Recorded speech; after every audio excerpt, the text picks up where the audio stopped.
Mesdames et messieurs, bonjour, il est 15 h sur Télé Djibouti. Bienvenue à vous dans cette nouvelle édition. Voici les principaux titres.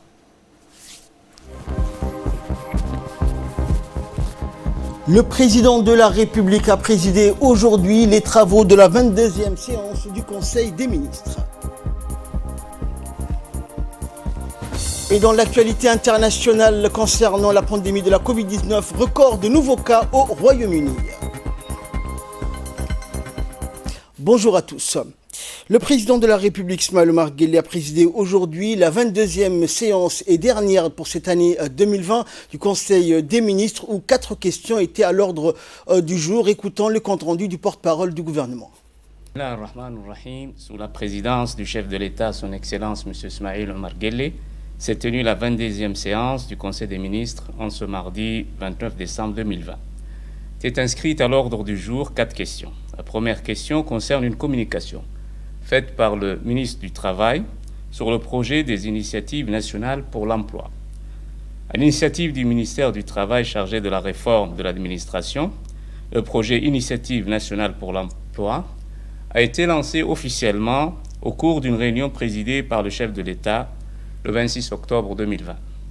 Cette initiative, fer de lance de toutes les mesures gouvernementales en faveur de la création d'emplois, est destinée à faire bouger la perception collective du chômage par nos concitoyens.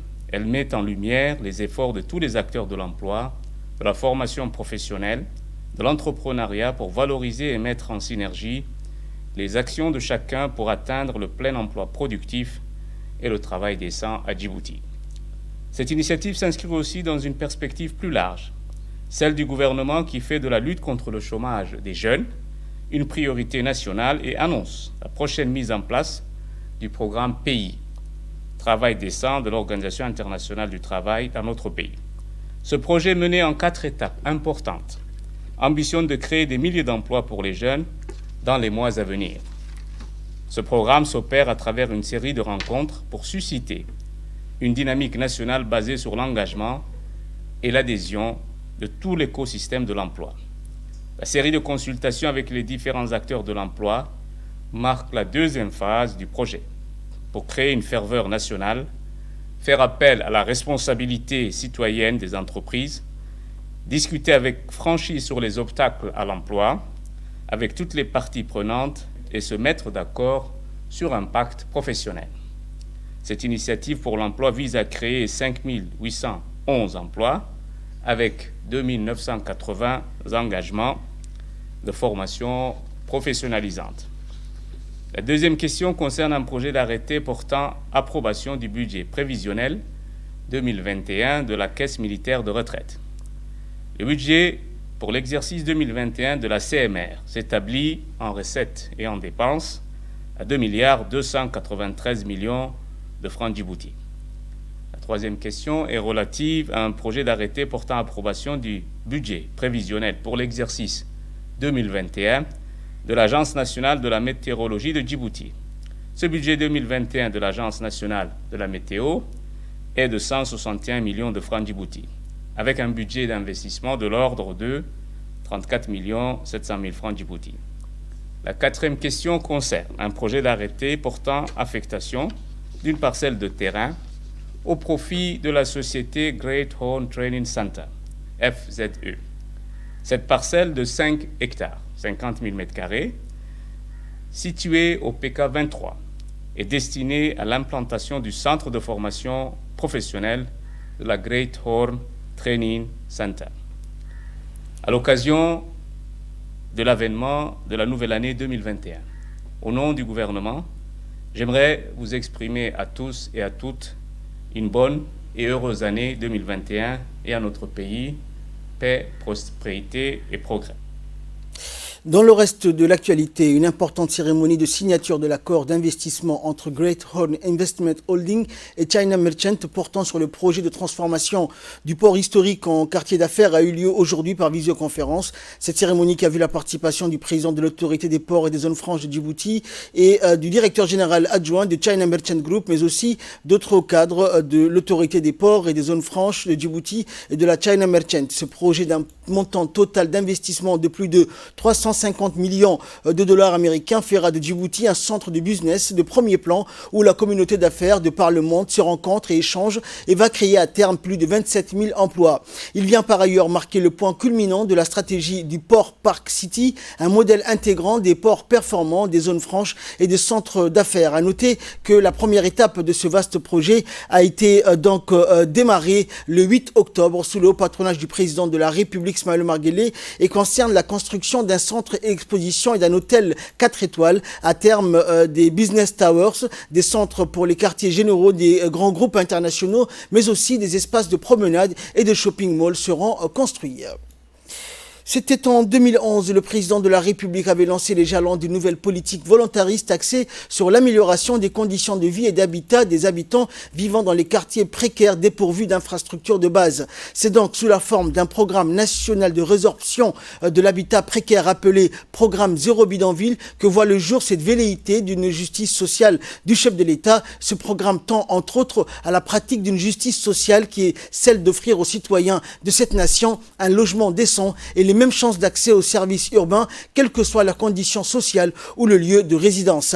Dans cette optique, le directeur général a effectué sa deuxième donation au profit de la préfecture de Djibouti, un lot de matériel moyen roulant composé de tractopelles et camions-bennes réceptionnés par le préfet de la ville de Djibouti, Ousmane Bile Guerre, ce matin à Balbala. Cet important don de matériel entre dans le cadre du renforcement des capacités de la préfecture de Djibouti qui participe aux côtés du ministère du Logement et de l'agence Aroulos à la bonne mise en œuvre des activités du programme Zéro Bidonville dans la vision 2035 dans la feuille de route du président de la République. À l'issue de cette cérémonie, le directeur général de l'agence Aroulos a remis les clés des véhicules au préfet de la ville de Djibouti, Ousmane Bile, qui a remercié à son tour le ministère du Logement et l'agence Aroulos pour la remise de ce premier lot de véhicules qui appuiera la préfecture de Djibouti dans l'exécution de sa mission. Toujours en nouvelles du pays. Donc, écoutons justement l'intervention du directeur général de l'agence Aroulos, Abdelrahman Ali. Dans le cadre du programme Zéro Bidonville, nous sommes là aujourd'hui, monsieur le préfet, à vous remettre le deuxième lot de matériel roulant composé d'un camion-benne et d'une tractopelle qui va renforcer de manière considérable les actions du ministère de l'Intérieur et surtout en particulier de la préfecture de Djibouti. Et pour cela, nous souhaitons vraiment vous donner ce matériel-là pour que vous puissiez nous accompagner dans le cadre du programme Zéro Bidonville et que ce matériel-là rentre effectivement dans le cadre de renforcement des capacités que nous souhaitons pour que nous puissions travailler et collaborer de manière efficiente pour préserver, je dirais même sauvegarder et travailler de concert pour améliorer le cadre de vie de notre ville et surtout pour améliorer le cadre de vie de nos concitoyens. Donc ce matériel-là va vous permettre de renforcer vos capacités et on s'appuiera sur vos actions comme on le fait d'habitude pour également mettre en œuvre le programme Zéro Bidonville de la meilleure façon dans son exécution. Dans le cadre du programme de protection des droits de l'enfant, l'Union nationale des femmes djiboutiennes, l'UNFD, en partenariat avec l'UNICEF, a organisé le 28 décembre une formation de renforcement des capacités des acteurs communautaires de deux nouveaux CGC, Nguela et Quartier 3. L'objectif étant de sensibiliser les acteurs communautaires sur le droit de l'enfant et sa protection. La formation a été supervisée par Mariam Kako et Halima Anour de l'UNFD et a vu la participation des jeunes et des femmes, du président des conseils des quartiers d'Nguela et du Quartier 3.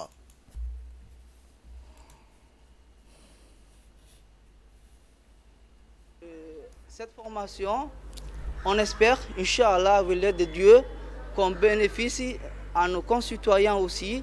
Et je sollicite à tous les Djiboutiens, citadins ou des régions, de bénéficier de cette formation parce que là, c'est un bénéfice pour nous et pour les autres. C'est de renforcer la lutte contre la vulnérabilité, les gens diminuent et ainsi combattre la nocivité, qui veut dire les drogues, les antidrogues, les gens qui n'ont aucun avenir et de leur proposer un avenir très prospice et sincère. Dans le cadre du programme d'accélération de toutes les formes de mutilation génitale féminine inscrit dans le plan d'action de l'année 2020, le département de mise en œuvre des projets sociaux du ministère des Affaires musulmanes, de la Culture, des Biens WARF, en collaboration avec le bureau FNUAP de Djibouti, a procédé ce matin au Sheraton Hotel au lancement d'un atelier de formation de 3 jours visant à renforcer les capacités des ulama pour atteindre le cap de 0 MGF d'ici 2030. Le dit atelier permettra des leaders religieux participant à cet atelier d'apprendre l'art de communiquer en vue de sensibiliser la population sur la position de la religion musulmane en ce qui concerne les mutilations génitales féminines. Cette session permettra également aux participants d'acquérir les connaissances nécessaires dans le domaine de l'éducation et de la sensibilisation de la société, notamment les mères de famille, sur les méfaits des MGF et sur la santé des jeunes filles. Et lors de la cérémonie, les différents intervenants ont affirmé la nécessité de convaincre les Djiboutiennes pour éliminer donc complètement les mutilations génitales féminines sur l'ensemble du territoire national. L'abandon des mutilations génitales féminines. Donc déjà, le UNFPA s'est réjoui de la bonne collaboration continue avec le ministère des Affaires musulmanes. Et c'est un continu, c'est un processus continu. Donc nous savons très bien, et surtout le réseau de leaders religieux, nous sommes conscients du rôle clé que les oulémas et les imams jouent sur l'abandon et l'éradication totale de mutilations génitales féminines. C'est pour cela que le travail en continu est en train de suivre un processus vers l'abandon de toute forme d'excision. Donc le FNUAP est heureux de cette bonne collaboration continue. Conformément aux directives du secrétaire d'État à la jeunesse et au sport Hassan Mohamed Kamil, les centres de développement communautaire de la capitale lancent à l'occasion des vacances interruptives scolaires des activités sportives, éducatives et ludiques. Ainsi, les jeunes en vacances de fin d'année et à l'occasion du Nouvel An se retrouvent donc durant cette semaine au centre de développement communautaire pour s'adonner à des activités de sport préférées, d'éducation, des jeux de société et surtout à la lecture grâce au récent réactivation du programme CLAC, conjointement par le secrétaire général de la francophonie et le secrétaire d'État à la jeunesse et au sport. La lecture numérique motive davantage les jeunes filles et garçons plus que les livres traditionnels, notant que le lancement des activités sportives, éducatives et récréatives à travers les CDC, au-delà de leur rapport en termes d'intégration et d'épanouissement, s'inscrivent également dans le cadre de la lutte contre l'oisiveté, mère de toutes les vices.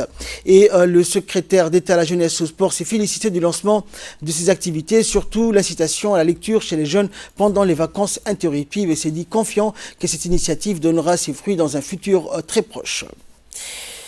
Et également dans l'actualité, dans le cas des opérations de patrouille permanente menées conjointement par la Marine nationale et la garde-côte djiboutienne, un bateau transportant des marchandises de contrebande a été intercepté dans la zone au nord de l'île Moucha dans la soirée du 25 décembre dernier. La marchandise de contrebande constituée de 13 cartons de cigarettes de marque Royal était destinée à être écoulée illégalement dans le marché local, et les efforts communs de la Marine nationale et des gardes-côtes ne cessent de se multiplier afin de freiner ce fléau qui vise à anéantir le développement de l'économie nationale. L'enquête a été confiée à la brigade de recherche, d'investigation et des affaires judiciaires des gardes-côtes, et les responsables seront déférés devant la justice afin de répondre de leurs actes, tandis que la marchandise de contrebande saisie sera transférée à la direction de douane dans l'attente d'une décision judiciaire. Surveillance également, mais cette fois-ci alimentaire. Le centre Lana est venu visiter les usines de production d'eau minérale de la région d'Arta, particulièrement l'usine d'eau minérale bio, où elle a effectué donc une inspection sanitaire dans la chaîne de production d'eau minérale bio. L'équipe de la brigade mobile n'a pas manqué de faire ses recommandations pour améliorer la qualité de l'eau minérale bio. Ainsi, le laboratoire Lana accompagne donc les usines de production nutritionnelle du pays.